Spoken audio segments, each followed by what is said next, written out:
ये कहानी है 3 कजन्स की। चलो गांव का मजा लेते हैं। हाँ, मुझे इससे पहले मिलेगा। ठीक है, लेकिन साथ रहना। चलो एडवेंचर शुरू करें। हम हमेशा साथ रहेंगे और अजलान गुस्सा नहीं करेगा।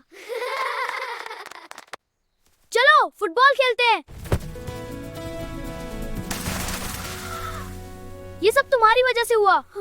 मुझे माफ कर, हम क्या खेलेंगे? हम एक हैं। माफ करना हैदर।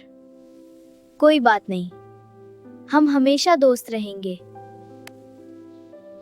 चलो फुटबॉल खेलते हैं। जी हाँ, बहुत मजा आएगा। शाम हो गई, बैठते हैं। हाँ हाँ, सच्ची दोस्ती हमेशा जीतती है। वीडियो अच्छी लगी है तो लाइक कर दें, चैनल को सब्सक्राइब कर लें और बेल आइकन दबाना मत भूलना। Thank you.